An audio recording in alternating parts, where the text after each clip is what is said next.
Dad's face turned expressionless and Mom's eyes filled with tears. "You're throwing away everything we've worked for," Dad said, his voice laced with disbelief. "Don't you see the impact this will have?"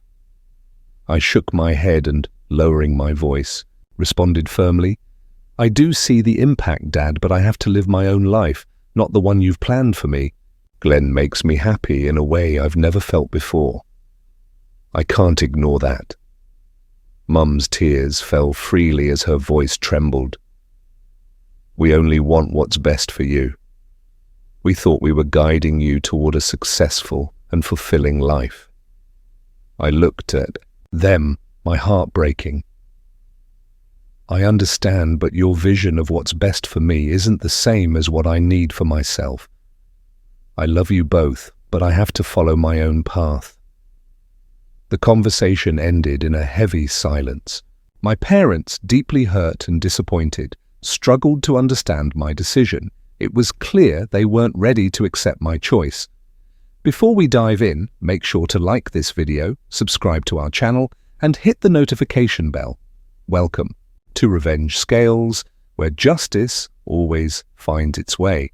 Hi, I'm Mia Bennett, and I want to share a story that has defined my life in recent years. It's a story about family expectations, personal rebellion, and finding my own path, one that challenges the boundaries that were imposed on me. I'm 22 years old, but I feel like I've been fighting against my family's expectations for as long as I can remember. Growing up, my twin sister Mel and I were always compared to each other, and it seemed like she was always the one who came out on top. She effortlessly excelled in her business administration studies, easily fitting the mold of the perfect daughter. Meanwhile, I constantly felt like I was struggling to keep up with her pace, unable to meet the standards that were set for us. Both our parents, Dr. Thomas Bennett and Helen Bennett, were the epitome of high expectations. My father, a respected university professor, was known for his stern demeanor and relentless dedication to his academic career. He held himself and his family to a set of rigid standards, expecting nothing less than excellence. My mother, on the other hand, embodied the traditional homemaker ideal, pouring her energy into maintaining the family's pristine image. She believed that image was everything, especially for her daughters. They had a clear vision for what they wanted for Mel and me, but it never quite aligned with who I truly was. From a young age, I felt like I didn't fit into that vision. It was as if I was constantly being observed, scrutinized by the weight of their expectations. My father constantly praised Mel for her academic achievements, seeing her as a reflection of his success, while my mother insisted that I follow her example, be the perfect daughter, and adhere to traditional values. It was clear to them that success meant excelling academically, securing a prestigious job, and marrying someone they deemed suitable. For years, I tried to fit into that mold. I dressed the way they wanted me to, followed their rules, and did my best to be the daughter they desired. But deep down, something inside me kept urging me to break free, to pursue my own life on my own terms. I didn't want to be defined solely by the achievements of my family, nor did I want to live my life in Mel's shadow. I wanted to make choices that reflected who I truly was, not what would please them. It wasn't about rejecting their love or their guidance, but about finding a way to carve out my own identity, one that wasn't dictated by their plans for me. My small acts of rebellion were my way of expressing that struggle. Instead of wearing the conventional clothes they preferred, I started experimenting with bold eyeliner and more unconventional outfits. To them, these changes were met with disapproval, but to me they symbolized a step toward discovering my own identity, an identity that wasn't shaped by their expectations, but by my own desires and aspirations. It wasn't easy. The pressure to conform was overwhelming at times, but each small act of defiance gave me the courage to take another step toward being the person I wanted to be. not the person they wanted me to be. Now, as I reflect on these past few years, I realize that it wasn't just about rebellion. It was about finding the strength to live authentically, even if it meant disappointing the people I loved. In a way, that struggle has shaped who I am today, someone who is determined to live life on her own terms, not defined by the expectations of others. And for the first time, I feel like I'm finally discovering the path that's truly mine. The turning point in my life came when I met Glenn. I was in the university library struggling with an assignment when he walked in. Glenn was a carpenter, in his 30s, completely unlike anyone I had ever met. He had a way of making the ordinary feel extraordinary, and he saw the world with a sense of freedom and possibility. When he talked about his work and life, it was clear he lived on his own terms, unbound by social expectations or the rigid plans my parents had for me. We started talking more, and before long, I realized how much I enjoyed being around him. With Glenn, I felt free to be myself. No pretenses, no fears. One night, while we were sitting at a cozy cafe near campus, Glenn took my hand and looked into my eyes. "Mia," he said softly, "I know this might sound crazy, but I see a future. For us, a future where we're both free to be who we truly are." A wave of emotions washed over me. It was the first time someone spoke to me about a future that wasn't shaped by someone else's expectations. Glenn wasn't just proposing marriage, he was offering me a chance at a different life, a chance to break free from the mold that had been created for me and forge a new path together.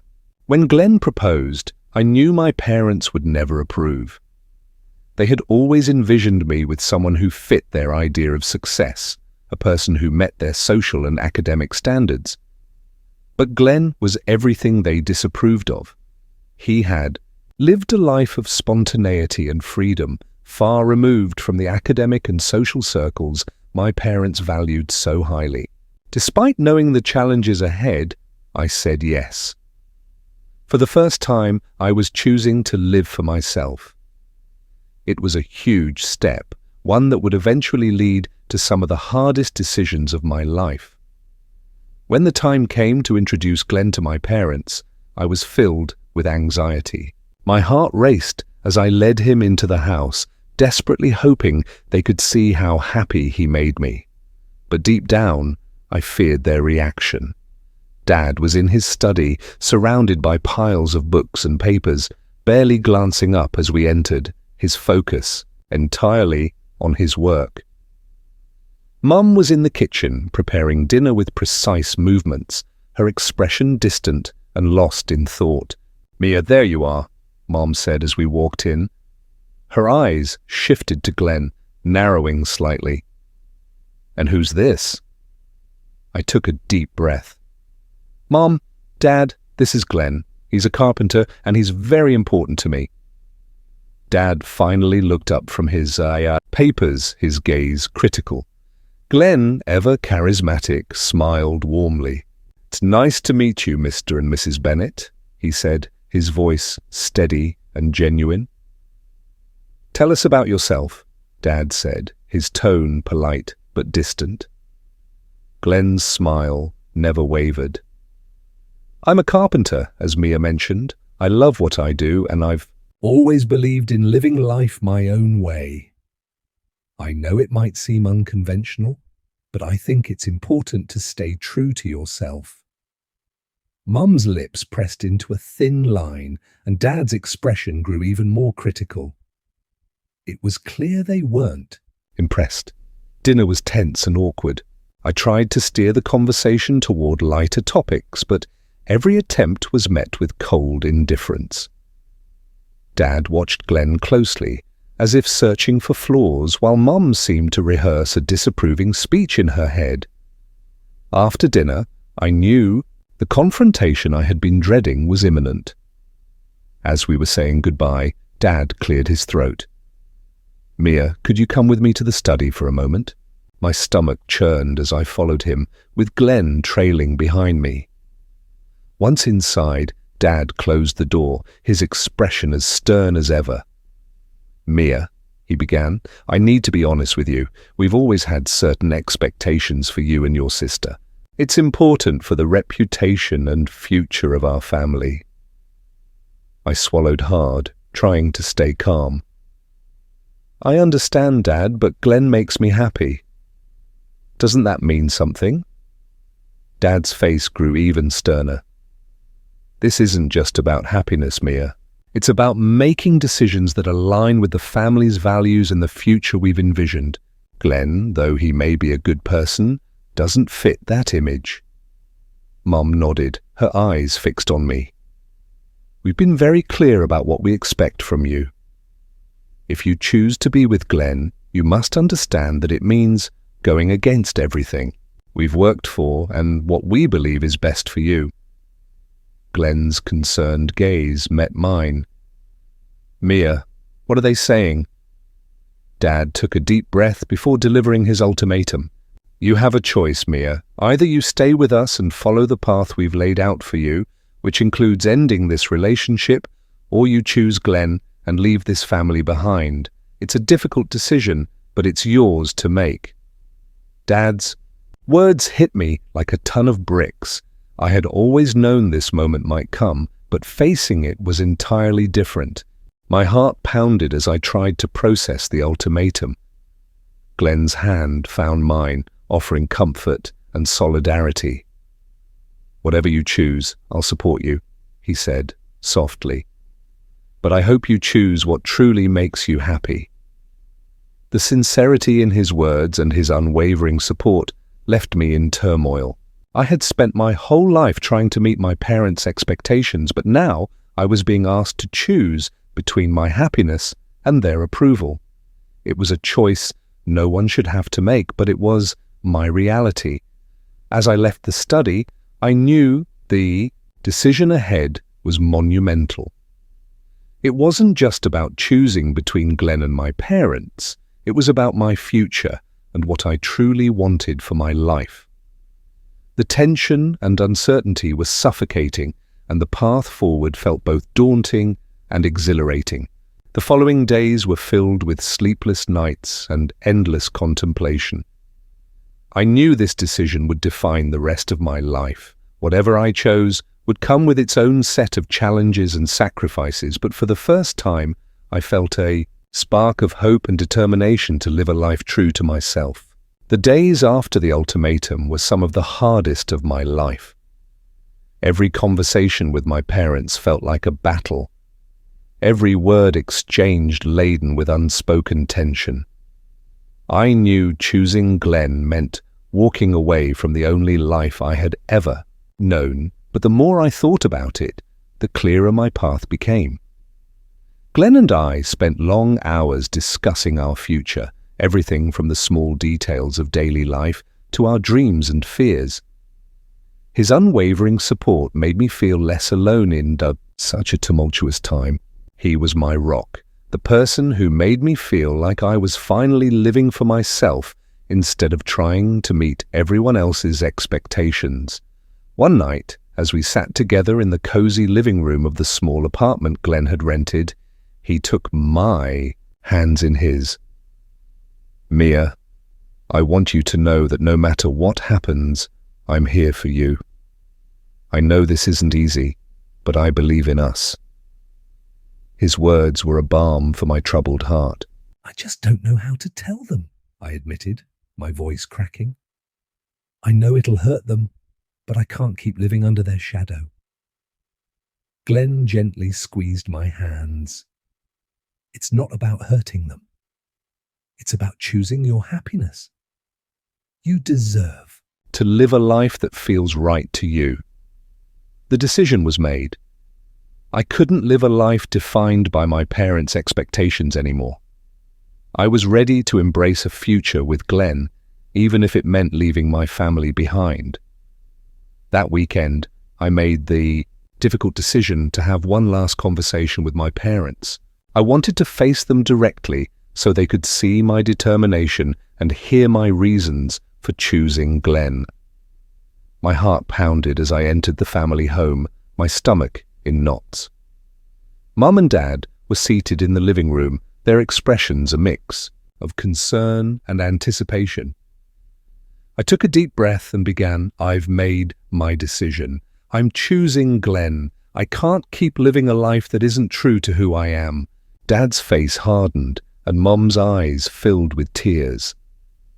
"Mia, you're throwing away everything we've worked for," Dad said, his voice heavy with disbelief. "Don't you see the impact this will have?" I shook my head and responded firmly, my voice low but resolute. "I see the impact, Dad, but I have to live my own life, not the one you've planned for me. Glenn makes me happy in a way I've never felt before, and I can't ignore that." Mum's tears flowed freely, her voice trembling. "We just want what's best for you. We thought we were guiding you toward a successful and fulfilling life." "I understand," I said, my heart breaking. "But your vision of what's best for me isn't the same as what I need for myself." "I love you both, but I have to follow my own path." The conversation ended in a heavy silence. My parents, deeply hurt and disappointed, struggled to comprehend my decision. It was clear they weren't ready to accept my choice. The weight of our conversation hit me hard. I knew that by choosing Glenn, I was closing a chapter of my life with my parents. It wasn't an easy decision, but it was a necessary step toward my happiness. Glenn and I moved forward with our plans. Though the beginning wasn't easy, we faced the challenges of starting over, finding a place to live, and adjusting to our new life together. Despite the difficulties, we felt a profound sense of freedom and satisfaction. We got married in a small, intimate ceremony surrounded by Glenn's friends and family. It was very different from what my parents might have imagined, but it was perfect in its simplicity. As we exchanged vows, I felt a deep sense of fulfillment, knowing I was making a choice that was truly my own. The months that followed were a time of adjustment and new experiences. Glenn's carpentry business began to flourish after he completed advanced training, which significantly increased his income. It was inspiring to see him thrive, pouring his heart into the craft he loved. His dedication and attention to detail didn't just result in beautifully crafted furniture, they also reflected his commitment to building a better life for us. We bought a modest home on the outskirts of Chicago, nestled in a quiet neighborhood with tree-lined streets. The house wasn't large, but it was ours, a blank canvas waiting to be filled with memories. Every corner carried a piece of our journey. Glenn even built a custom dining table for us, his first major project in our new home. Sitting around that table during meals, we often talked about our dreams and the life we were creating together. I started working as the coordinator for his business, managing schedules, liaising with clients, and handling finances. It felt good to contribute in my own way, to be part of something we were building together from the ground up. Despite the joy and love that filled our lives, a part of me still felt the absence of my parents. Their silence was a shadow over my happiness, a constant reminder of the price I had paid for my freedom. Every day I held on to the hope that they would come around, that they would see the life I had built and realize I was happy. But weeks turned into months, and their absence remained a painful void. I convinced myself that perhaps with time they would reach out. Then one unexpected day they did, but it wasn't in the way I had imagined. My parents reached out to me, not out of love or reconciliation, but in a state of desperation. My father had been caught up in a scandal at the university, one that had tarnished his reputation and left him jobless. Mel and her husband had disowned them, unwilling to be associated with the fallout. With nowhere else to turn, they came to me as their last hope. It hurt to see them standing before me, their faces hollow and weary, seeking refuge from the emotional storm they were in. For a fleeting moment, The child in me wanted to comfort them, to be the beautiful daughter who would fix everything. But the pain and betrayal they had inflicted on me were still fresh in my heart. Memories of their disapproval and the way they had turned their backs on me surfaced like an open wound. I listened to their plea, my heart torn between the past and the present. Their words were filled with regret, but not the kind that sought to mend our relationship. It was regret born of necessity, of desperation. At that moment, I realized that despite their need, I had already made my choice. The life I had built with Glenn was a reflection of my happiness and independence. I couldn't go back to the life they had tried to dictate, no matter how much they needed me now. "I'm sorry, but I can't help you," I said firmly, though my voice carried the weight of sorrow. "I've built a new life for myself, and I need to protect it. I can't undo the decisions I've made or go back." Their expressions of shock and pain were the final break in our relationship. It was clear that the ties that once bound us as a family had been irrevocably severed. When I closed the door behind them, a sense of finality washed over me. It was a bittersweet moment filled with the pain of loss, but also the satisfaction of living a life true to myself. With Glenn by my side, I knew I had made the right decision and was ready to embrace whatever the future held. Life with Glenn was a journey full of ups and downs, but every moment filled me with gratitude for the path we had chosen. We settled into our new home, finding comfort in the cozy space we could finally call our own. It wasn't big or luxurious, but it was filled with laughter, love, and the small details that made it unique, like the bookshelf Glenn built in our living room or the herb garden I started by the kitchen window. My role as coordinator in Glenn's business kept me busy, and it was rewarding to see our shared efforts bearing fruit. Glenn's carpentry skills continued to shine, and his new certification allowed him to earn a salary of approximately $80,000 a year, providing us with a comfortable life. We started dreaming about the future, imagining all the possibilities that lay ahead. One evening, as we sat together on our worn but cozy couch, I looked at Glenn and said, "Despite everything, we've created something wonderful together." Glenn returned my smile, a spark of pride in his eyes. "I couldn't have done this without you." Our happiness grew even more when we discovered I was pregnant. The news came as a joyful surprise, and we eagerly prepared for the arrival of our baby.